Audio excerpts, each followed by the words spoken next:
تقریباً در 88 کیلومتری مکزیکو سیتی یه مرکز فدرال بازتوانی اجتماعی شماره 1 یا همون ال آلتیپلانو قرار داره و طوری ساخته شده که انگار یه دژ نفوذناپذیره. این زندان بین سالهای 1988 تا 1990 ساخته شد و کلی ویژگی امنیتی داشته. دیواره بتونی به ضخامت 1 متر، محدودیت در حریم هوایی و حتی شبکه موبایل هم تا حدود 10 کیلومتری اونجا کار نمی‌کرد. دوربینای مداربسته همه جا بودن و یه دسته بزرگ از نگهبانای مسلح همراه با خودروی زرهی هم اون اطراف مستقر بودن تا امنیت مطلق حفظ بشه. برای سالها آلتیپلانو به عنوان امن‌ترین زندان مکزیک شناخته میشد و تا اون موقع هیچ مورد فرار از زندانی نداشته. همین باعث شد که در سال 2014 منطقی به نظر برسه که یه زندانی خیلی با ارزش رو به اینجا منتقل کنن. مردی که ظاهرش هیچ ربطی به قدرت و ثروتش نداشته. اون مرد خواکین گوزمان لورا بود، همون ال چاپو، رهبر کارتل سینالوا. انتقالش به آلتیپلانو یه اتفاق مهم بود، مخصوصاً با توجه به فرار قبلیش از زندان فوق امنیتی پونته گرانده در سال 2001.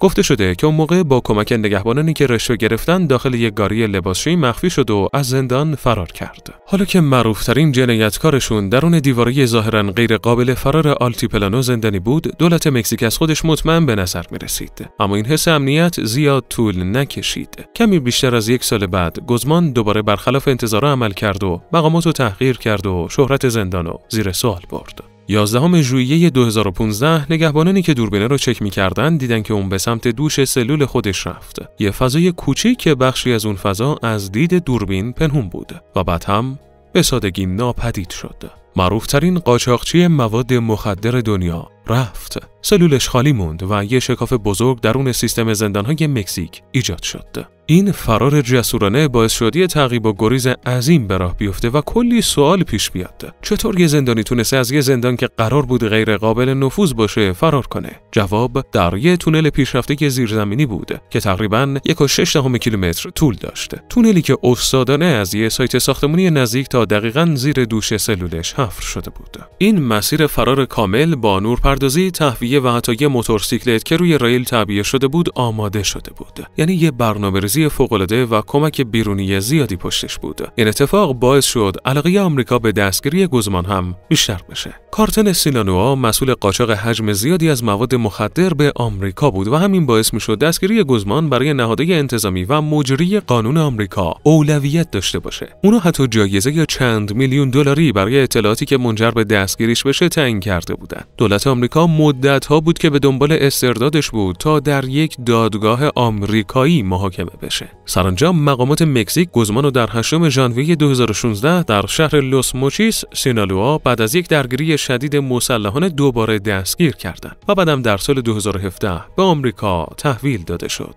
خواکین آرچیوالدو گوزمان لورا در 4 آوریل 1957 توی خانواده فقیر در یک منطقه دورافتاده به نام لاتونا در بادیراگواتو، سینالوا به دنیا آمد. پدرش که دامدار بود گفته میشه که برای درآمد اضافی خشخاشم کشت میکرد. گوزمان دوران کودکی سختی داشته. فقیر بود و تحت آزار جسمی پدرش قرار داشته. به عنوان بزرگترین فرزند از 7 بچه مسئولیت تامین خانواده خیلی زود به دوش اون افتاد و مجبور شد بعد از کلاس 3 مدرسه رو رها کنه. برای تامین خرج و مخارج کار کوچیکی مثل فروش پرتقال انجام میداد. از همون اوایل آرزوی شدید ثروتمند شدن بدون توجه به روش رسیدن به ثروت تو ذهنش شکل گرفته. این میل شدید به موفقیت مالی اونو به سبک زندگی خلاف کشوند. وقتی 15 ساله بود با پسرعموها شروع به کشت ماریجوانا کرد، کاری که اولین درآمد قابل توجه و براش به ارمغان آورد و تصمیمش برای ادامه مسیر جنایی تثبیت کرد. وقتی فهمید فرصت‌های محدودی که توی روستای خودش داشت آرزوهاشو برآورده نمی‌کنه، خونه رو ترک کرد تا توی دنیای رو به رشد جرایم سازمان یافته به ثروت برسه. قد کوتاهش که حدود 167 سانتی متر بود باعث شد بهش لقب ال چاپو یا کوتوله بدن. در ابتدا کارش به عنوان یک قاتل قراردادی بود، اما بیرحمی و کارآمدیش باعث شد توجه بزرگان دنیای مواد مخدر رو به خودش جلب کنه. اواخر دهه 1970 با هکتور ال گوارو پالما، یک قاچاقچی نوظهور، همکاری کرد. این ارتباط در نهایت اونو به کارتل گوادالاخارا، قدرتمندترین سازمان جنایی اون زمان مکزیک، وصل کرد که توسط میگوئل آنخل فلیکس گالاردو، رافائل کارو کوینترو و ارنستو فونسکا کاریلو تأسیس شده بود. تو کارتل گوادالاخارا، گوزمان مسئول لوجستیک محموله‌های مواد مخدر شد، به ویژه تو مسیرهای حیاتی قاچاق در منطقه سینالوآ و مرز آمریکا و مکزیک. خیلی زود به خاطر سختگیری و بیرحمیش معروف شد و گفته شده حتی قاچاقچی خودشو به خاطر کوچکترین تأخیر در تحویل محموله به گلوله می‌بست. جاه طلبی و بیرحمیش باعث رشد سریع کارتل شد. توانایی‌اش نادیده گرفته نشد و تا سال 1980 مستقیم زیر نظر رئیس کارتل میگوئل آنخل فیلیکس گالاردو کار می‌کرد. به عنوان شاگرد گالاردو، الچاپو تجربه بی‌نظیری از تمام زوایای تجارت بین‌المللی مواد مخدر به دست آورد. کارتل گوادالاخارا رونق گرفت و عملیاتش رو به آمریکا هم گسترش داد. اما سلطه این سازمان در سال 1989 کم کم شروع به فروپاشی کرد. سقوط کارتل با ماجرای ربایش، شکنجه و قتل مأمور سازمان مبارزه با مواد مخدر آمریکا، انریکه کیکی کامارنا در سال 1985 شروع شد. فشار شدید از سوی آمریکا باعث شد مقامات مکزیک به شدت وارد عمل بشن و در نهایت فیلیکس گالاردو در سال 1989 دستگیر شد. دستگیری اون یک خلأ قدرت ایجاد کرد و کارتل گوادالاخارا شکسته شد.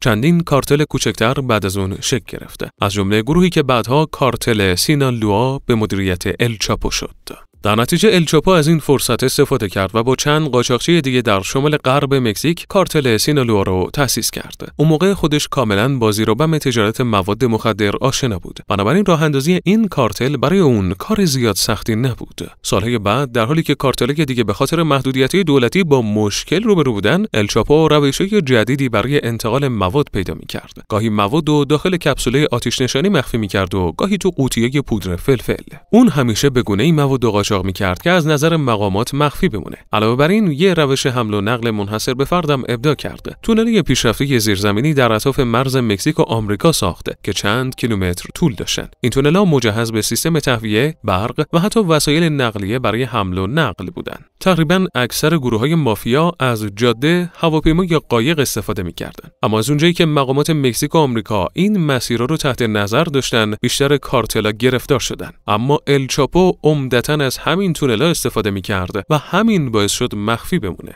به خاطر همین کارش روز به روز گسترش پیدا کرد و از طریق شبکه خودش شروع به ارسال چند تن کوکائین از کلمبیا و مکزیک به داخل آمریکا کرد. علاوه بر کوکائین، کارتل سینالوآ در تولید و توزیع متامفتامین یا همون شیشه، فنتانیل، هروئین، اکستازی و ماریجوانا هم فعال بود. خیلی زود شبکه کارتل سینالوآ به 5 قاره و حدود 50 کشور گسترش پیدا کرد و تبدیل به قدرتمندترین سازمان قاچاق مواد مخدر جهان شد. شانس الچاپو هم داشت بیشتر و بیشتر میشد. کارش رونق گرفت و به سطوح بالاتر و جدیدتری رسید. با رشد ثروت و کارتلش توجه دولت هم به سمتش جلب شد. بیشتر درآمدش از قاچاق مواد به آمریکا بود. در نتیجه هم تو لیست تبهکاران مکزیک و هم آمریکا در صدر قرار گرفت. معروف شدنش باعث شد دشمنان دیگه مافیاهای مکزیک هم بهش چشم بدوزن. رقباش میخواستن نابودش کنن و کار و بیزنسش رو تصاحب کنن. این ماجرا در سال 1993 اتفاق افتاد. رقیب الچاپو، کارتل تیخوانا، بهش حمله کرد تا اونو بکشه. قبلا هم چند نفر از مردانشو کشته بودن. این درگیری در فرودگاه گوادالاخارا اتفاق افتاد، جایی که چندین تیر به سمت الچاپو شلیک شد. اون تونست به نحوی از مهلکه فرار کنه، اما 6 نفر از جمله یک کشیش به نام ژسوس بوساس اوکام سر صحنه درگیری کشته شدن. مرگ یک شخصیت مذهبی با این سطح از معروفیت و اعتبار مردم و دولت رو عصبانی کرد و باعث شد اقدامات سریعی در پرونده انجام بشه. تصاویر همه کسانی که در تیراندازی نقش داشتن به رسانه‌ها داده شد. بعد از انتشار عکس‌ها برای همه اونها حکم صادر شد. یکی از اونها هم عکس خواکین آرچیوالدو گوزمان، معروف به الچاپو بود که تا اون موقع بین عموم مردم مشهور شده بود. در نتیجه الچاپو برای فرار از دست پلیس شروع به جابجایی و تغییر مکان کرد. اول به تونالا، خالیسکو رفت، اما بعد از چند روز اونجا رو ترک کرد و در هتلی در مکزیکو سیتی مخفی شد. از اونجا 200 میلیون دلار برای خانواده‌اش فرستاد و تقریباً همون مقدار رو به کارمندانش داد تا کارتل سینالوآ بدون مشکل به کارش ادامه بده. بعد یه پاسپورت جعلی درست کرد و به گواتمالا رفت. برای اینکه مخفی بمونه به یه افسر نظامی گواتمالایی حدود 1.2 میلیون دلار رشوه داد. اما همه برنامه‌هاش لو رفت و در ژوئن 1993 ارتش گواتمالا بر اساس اطلاع همین افسر نظامی اونو دستگیر کرد. بعدش به مکزیک برده شد و به 20 سال زندان در یک زندان با امنیت بالا به نام پونته گرانده به جرم قاچاق مواد مخدر، رشوه و توطئه محکوم شد. اینطوری بود که الچاپو پشت میله‌های زندان قرار گرفت. اما زندگی و روال روزانه‌اش هیچ تغییری نکرد. داخل زندان غذای خوب، نوشیدنی، بازی، مهمونی و تلویزیون داشته و حتی ترتیب دیدار دوست دخترها و همسرانش هم داده شده بود. در همین حال کسب و کار مواد مخدرش در بیرون بدون وقفه ادامه داشته. با پولش به دهان نگهبان و مسئول زندان رشوه داد و با پرداخت رشوه‌های سنگین سبک زندگی لوکس و جلسات کاری خودش رو مدیریت کرده و امپراتوری در حال رشد مواد مخدرش رو سر پا نگه داشته. اوضاع وقتی بهتر شد که اون زندان برای پست معاون مدیریت امنیت یه افسر فاسد به نام داماسو لوپز نونزو منصوب کرد که هر کاری که الچاپو می‌خواست انجام میداد و براش چمدون پول نقد می‌آورد. فرق نمی‌کرد پول نقد باشه، ماشین باشه، خونه مجلل باشه یا هر جور تجمل دیگه، الچاپو همه‌شو داشت. به همین ترتیب الچاپو و داماسو حسابی با هم صمیمی شدند. تا جایی که حتی وقتی پشت میله بود زندگی راحت و آزادی داشته. زندگی داخل زندانش تا سال 2000 به همین منوال پیش رفته، اما بعدش راحتی‌ها و امتیازاتش کم کم از بین رفتن. با افزایش فساد داخل زندان، دولت شروع به سختگیری بیشتر روی نگهبانا و مسئولین کرد. به همین خاطر تا پایان سال 2000 دوست الچاپو داماسو مجبور شد از سمت خودش به عنوان معاون مدیر امنیت استعفا بده. هنوز از اون شوک عبور نکرده بود که چند روز بعد در 18 ژانویه 2001 دیوان عالی مکزیک حکمی صادر کرد که شب و روزش رو به هم ریخت. طبق دستور دیوان عالی حالا مکزیک میتونه زندانیایی مثل الچاپو رو تحویل آمریکا بده، چون که اونا سالها خواستارش بودن. واقعیت اینه که مکزیک دهه‌هاست مرکز تجارت مواد مخدره، عمدتاً به این خاطر که مرزش مستقیم به آمریکا وصل میشه و همین باعث شده یه نقطه داغ برای قاچاقچی‌ها باشه. مواد مخدر اونجا آزادانه جریان داشت. تقریباً 90% مواد وارد شده به آمریکا از مکزیک قاچاق میشد و دولت آمریکا سالانه میلیاردها دلار خرج میکرد تا جلوی اونو بگیره. از وقتی الچاپو وارد این تجارت شد، سهم بزرگی از بازار رو در اختیار گرفته. یه مثل رایج بود که هیچ مواد مخدری نمیتونست بدون اجازه الچاپو از مکزیک خارج بشه. همین محبوبیتش براش دشمنم درست میکرد. دولت آمریکا میخواست اونو به خاطر قاچاق مواد به داخل آمریکا و فاسد کردن جوانای آمریکایی مجازات کنه. بعد از اینکه دیوان عالی حکم تبادل زندانی‌ها رو صادر کرد، الچاپو به فکر فرار از زندان افتاد. نمیخواست به دست آمریکایی‌ها بیفته. بنابراین بیش از 70 نفر از جمله نگهبانا، مسئولان و حتی مدیر زندانو با 2.5 میلیون دلار رشوه خرید تا طرفدارش باشن. کل نقشه حتی یه روزم طول نکشید. در 19 ژانویه 2001 درست یه روز بعد از دستور دیوان تصمیم گرفت حرکتشو انجام بده. اون روز سلول الکترونیکیش باز بود و همه دوربینای مداربسته خاموش شدن. بعد از اون الچاپو بعد از کلی تلاش تونست از سلولش خارج بشه و خودشو داخل یه گاری لباسشویی پر از لباس که قرار بود شسته بشه پنهون کرد. بعد یه نگهبان گاری لباسشویی تا در اصلی زندان برد و الچاپو سوار ماشین شده از زندان فرار کرد. با این حال یه نظریه میگه که شاید لباس پلیس پوشیده و مستقیم از زندان خارج شده. تو کل این عملیات فرار بزرگترین کمکش از دوستش و معاون سابق زندان داماسو لوپز نونز بود که بعداً نقش کلیدی تو کار قاچاق ایفا کرد. دقیقاً مثل خود الچاپو.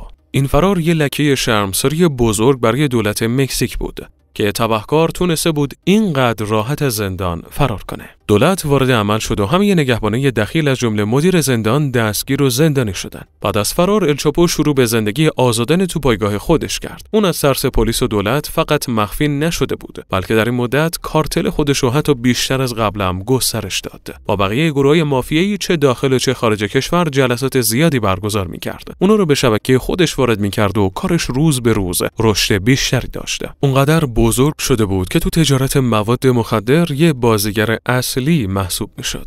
اون به جایی رسیده بود که کیلومترها جلوتر از رقبای خودش بود و همزمان از دست مقامات دولت کاملا دور بود. علاوه بر این سبک زندگی لوکسش زبان زد شهر بود. 4 بار پشت سر هم ازدواج کرد و حدود 15 فرزند داشت. علاوه بر 4 همسر چندین رابطه دیگه هم داشت و در کارهای دیگه هم دست داشت. برای اینکه تو چشم مردم محلی تصویر خوبی از خودش بسازه، چند ساختمون ساخت و خدمات اجتماعی هم انجام داد که در نتیجه خیلی‌ها اونو شبیه رابین هود می‌دیدن. اما هر کاری که برای خودنمایی انجام میداد، بیزنس و پول حاصل از تجارت مواد مخدرش با خرابی زندگی میلیون‌ها نفر و ریخته شدن خون هزاران نفر آمیخته شده بود. کارتلش در عرض 10 سال حدود 10,000 نفر رو کشته بود. به خاطر خشونت کارتلش رقباش عقب کشیدن و حتی مقامات مکزیک هم اعتماد به نفسشون از دست دادن. در سال 2006 وقتی ارتش مکزیک حملات شدیدی علیه کارتل‌های مواد مخدر انجام داد، تعداد زیادی از قاچاقچی‌ها و گروه‌های تبهکاران گرفتار شدن. اما گرفتن الچاپو برای ارتش غیر ممکن بود. اون حتی یک بارم دستگیر نشد. چون الچاپو آزاد بود، کارتل سینالوآ بین 40 تا 60% تجارت مواد مخدر مکزیکو تحت کنترل داشت و سالانه حدود 3 میلیارد دلار هم درآمدش بود. چاپو به بزرگترین قاچاقچی مواد مخدر تبدیل شده بود و در 2009 مجله فوربس اونو در رتبه 701 فرد ثروتمند جهان قرار داد. ارزش دارایی خالصش اون موقع بیش از 1 میلیارد دلار برآورده شد. بیشتر درآمدش از قاچاق مواد به آمریکا بود. بنابراین دولت آمریکا به شدت دنبالش بود. برای توقف قاچاق آمریکا می‌خواست الچاپو رو بگیره و داخل زندانی آمریکا حبس کنه. بنابراین اونو دشمن شماره 1 اعلام کردن و 5 میلیون دلار جایزه برای هر سرنخ مهمی که به دستگیریش کمک کنه اختصاص دادن. همزمان آژانس‌های آمریکایی بودجه و هر نوع پشتیبانی ممکنه به دولت مکزیک برای دستگیری الچاپو ارائه کردند. اما با وجود همه این آمادگی‌ها، بعد از فرار از زندان، الچاپو 13 سال در حال فرار و گریز موند. هر وقت ارتش می‌خواست اونو بگیره، یه خبرچین بهش اطلاع میداد و الچاپو موفق میشد فرار کنه. ارتش چند نفر از اعضا و محافظانش رو دستگیر کرده بود. یکی از اون محافظان یه سرنخ بزرگ به ارتش داد و لو داد که الچاپو قراره به زودی بره به یه خونه امن تا با یکی از همسران سابقش ملاقات کنه. همزمان با کمک آمریکا، مقامات مکزیک تلفن‌های نزدیکان الچاپو رو هم ردیابی کرده بودند و همه ی حرکاتش رو زیر نظر داشتن. در 16 فوریه 2014 الچاپو به یه خونه امن رفت تا با همسر سابقش دیدار کنه. به محض اینکه تلفن همکارش رو روشن کرد تا تماس بگیره، مقامات از حضورش باخبر شدن. اگه تا اینجای ویدیو رو همراه ما بودین، حتما ویدیو رو لایک کنین و کانال فورمدیا رو هم سابسکرایب کنین و زنگوله کنارش هم بزنین تا از جدیدترین ویدیوهای ما با خبر بشین. یادتون نره که نظر خودتون رو در بخش کامنت ها برای ما بنویسین. به محض اینکه خبر رسید الچاپو اونجاست، ارتش مکزیک ظرف چند دقیقه به اون خونه هجوم برد. اما در فولادی اون خونه اونقدر محکم بود که ارتش مجبور شد مدت زیادی برای شکستن اون وقت صرف کنه. وقتی بالاخره وارد شدن، دیگه دیر شده بود. الچاپو از یه تونل مخفی زیر وان حموم فرار کرده بود. با این حال فرارای پی در پی اون دوام زیادی نداشت. این بار بعد از فرار از خونه امن رفت مازاتلان، جایی که ماموران آمریکایی با نیروی دریایی مکزیک با هم همکاری کرده بودند تا یه پایگاه برای دستگیریش بسازن. مقامات مکانش رو دقیق شناسایی کرده بودند. زمان زیادی طول نکشید. فقط 5 روز بعد در 22 فوریه 2014 یک کمین در یه اتاق در طبقه 4 یه هتل که الچاپو اونجا مخفی شده بود انجام شد. این بار دیگه فرصتی برای فرار نداشت و نیروی دریایی مکزیک همونجا دستگیرش کرد. بعد از گرفتن الچاپو اونو به امن ترین زندان مکزیک آلتیپلانو منتقل کردن. این زندان که حدود 88 کیلومتری غرب مکزیکو سیتی قرار داشت، امنیتش اونقدر شدید بود که هیچ زندانی جرأت فرار نداشت. زندان از همه طرف با دیوارهای بتونی و نرده‌های سیمخاردار احاطه شده بود.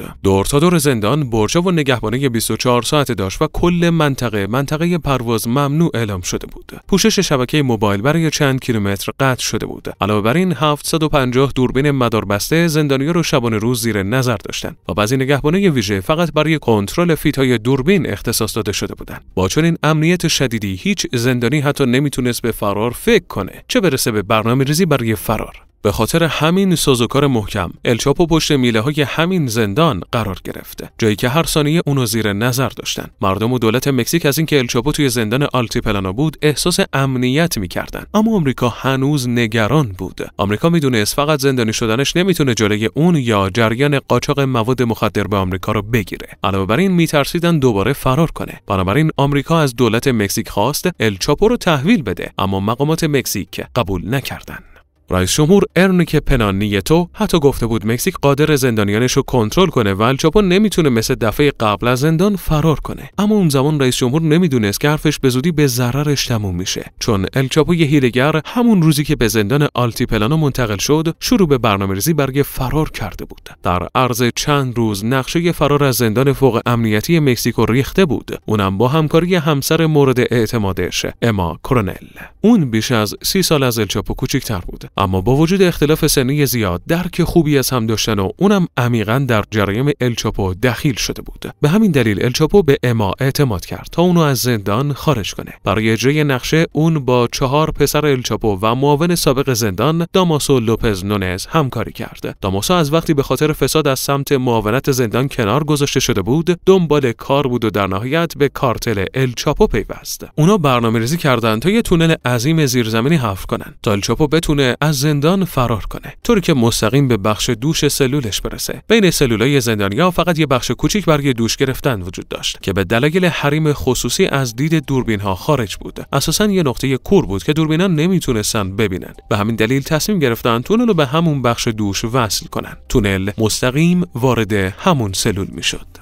برای اینکه بتونن الچاپو رو خارج کنن، اما در ساعت ملاقات به دیدارش رفت و یه ساعتی که رادیو به GPS داخلش بود بهش داد. مسئولای زندان فکر کردن یه ساعت عادیه و اهمیتی ندادن که بعدها همین تبدیل به بزرگترین اشتباهشون شد. در حالی که الچاپو دنبال راهی برای فرار از داخل زندان بود، گروهش بیرون مشغول کار روی نقشه فرار شدن. اونا زمینه‌ای در شعاع 1 کیلومتری زندان خریدن و جوی ایجاد کردن که از دور انگار اونجا محل ساخت و سازه. اونا شروع به حفر تونل چند متری زیر زمین کردن و کارگرها به نوبت روز و شب کار می‌کردن. ساخت تونل هفته‌ها و ماه‌ها طول کشید، اما مسئولان زندان هیچ اطلاع و سرنخی از اون نداشتن. در حدود 1 سال باند الچاپو حدود 350 کامیون خاک جابجا کرد و تونلی حدود 1 کیلومتر طول و تقریباً 1.7 متر ارتفاع ساختن.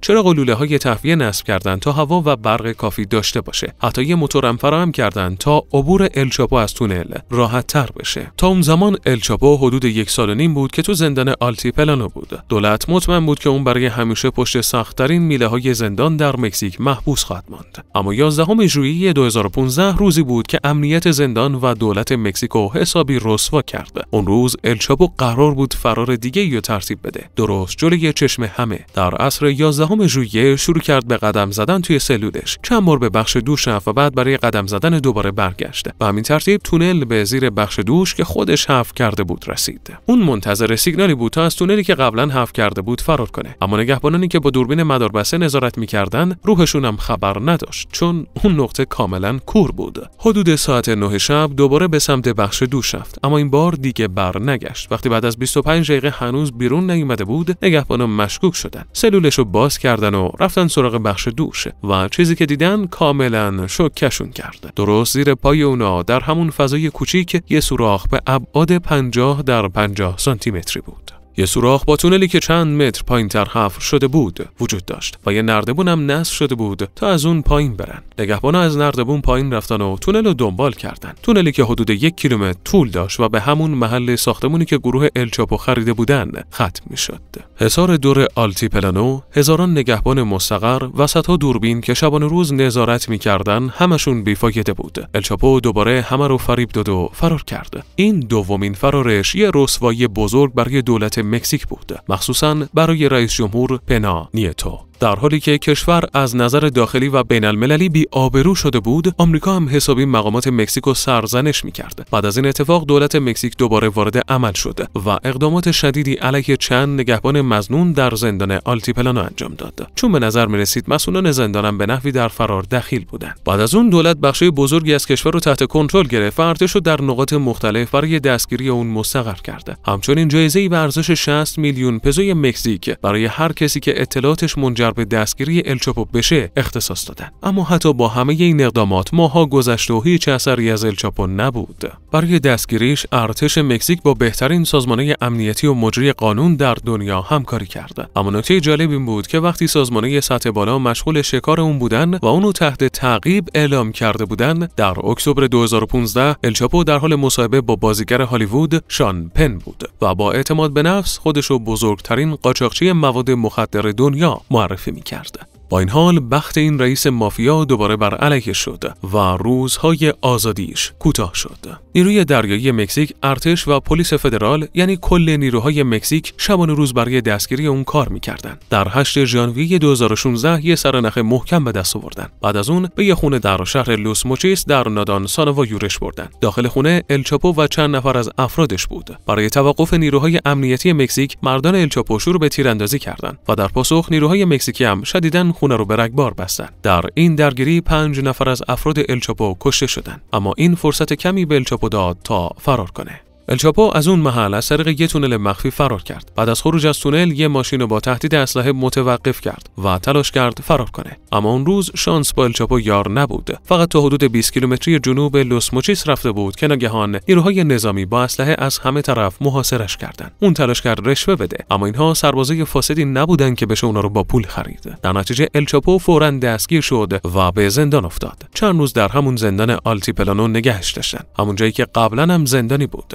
دفعه قبل با حفر تونل فرار کرده بود و این بارم گروهش می‌خواست اونو به همین روش فراری بده. اما این دفعه ماجرا تغییر کرد وقتی که مقامات مکزیک موافقت کردند تا الچاپو رو به آمریکا تحویل بدن. کمی بعد از دستگیریش در سال 2017 الچاپو به آمریکا منتقل شد. همون کشوری که دنبال دستگیریش بود حالا دیگه اونو در اختیار داشت. اون چند ماه در دادگاه فدرال نیویورک محاکمه شد. امنیت در طول انتقالش از جاده به ماشین اونقدر شدید بود که ترافیک و عبور و مرور کل مسیر باید مسدود میشد. در طول عملیات نظارت از طریق هلیکوپتر انجام شد و امنیت اونقدر شدید بود که آمریکا حتی نمیخواست کوچکترین فرصتی برای فرار به اون بده. انتظار برای مقامات آمریکایی زود به پایان رسید و در سال 2019 دادگاه فدرال الچاپو رو به 10 اتهام جنایی از جمله قاچاق مواد مخدر، پولشویی و توطئه قتل محکوم کرد. دادگاه اونو به حبس ابد محکوم کرد و دستور داد 12 میلیارد دلار جریمه بپردازه. از اون زمان بزرگترین قاچاقچی مواد مخدر و پادشاه تونل‌ها الچاپو در زندان فوق امنیتی آمریکا دوران حبس خودشو میگذرونه. اگرچه مقامات آمریکا هر از چندگاهی گزارشی دریافت میکنن که نشون میده ممکنه الچاپو دوباره فرار کنه، اما همیشه در حال آماده باش هستن و نگرانن که این مجرم حیله‌گر دفعه بعد کی و چطور فرار خواهد کرد. اگه این ویدیو رو دوست داشتین حتما با دوستانتون به اشتراک بذارین و نظرتون هم در بخش کامنت ها برای ما بنویسین. یادتون نره برای دیدن ویدیوهای جذاب بیشتر کانال فور مدیا رو سابسکرایب کنین.